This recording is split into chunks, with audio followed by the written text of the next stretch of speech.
तो दोस्तों, आज मैं लेकर आई हूँ एक और नई कहानी जो आपके दिल को छू जाने वाली है। तो आइए इस कहानी के साथ जुड़िए। तो ये बात है दो दोस्तों की, रीनू और मीरा। तो सुनिए। रीनू और मीरा बहुत ही अच्छी दोस्त थीं और दोनों हमेशा कुछ ना कुछ किया करती थीं।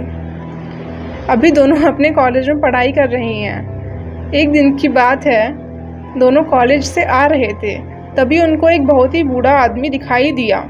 दोनों ने सोचा चलो उनसे पास जाकर पूछते हैं।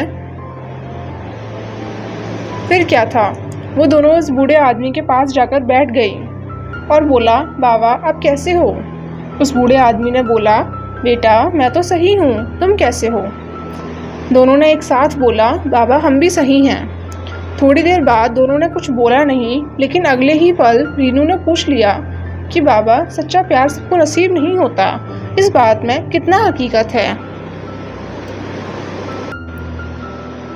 रीनू की बात सुनकर वह बूढ़ा आदमी मुस्कुराया और बोला, आपको कभी प्यार हुआ है? रीनू ने बोला, अभी तक तो नहीं हुआ है। फिर उस बूढ़े आदमी ने बोला, यहाँ पास में एक बहुत बड़ा फूलों का बागीचा है, आप दोनों लोग जाओ, जो सबसे सुंदर फूल लगे आप उसको तोड़कर ले आओ। फिर क्या था, दोनों दोस्त बाबा की बात मानकर फूलों के बगीचे में जाने का मन बना लेते हैं। कुछ टाइम और बीतता है। जब दोनों फूल के बगीचे में पहुंचते हैं तो वहाँ बहुत सारे फूल थे। दोनों ने करीब 1 घंटा तक फूलों के बगीचे में सबसे सुंदर फूल ढूंढने में निकाला, लेकिन कुछ भी हाथ नहीं लगा। लेकिन कुछ देर बाद रीनू और मीरा को एक फूल बहुत पसंद आया, लेकिन दोनों ने सोचा कुछ टाइम बाद इसको देखेंगे, थोड़ा और टाइम कुछ और फूल देख लूं, हो सकता है इससे भी ज़्यादा सुंदर फूल मिल जाए। दोनों आगे बढ़ गए, लेकिन थोड़े ही टाइम बाद दोनों ने सोचा चलो उसी फूल को तोड़कर बाबा के पास ले चलते हैं। लेकिन जब दोनों वापस आए तो देखा कि वह फूल तो किसी और ने तोड़ लिया था।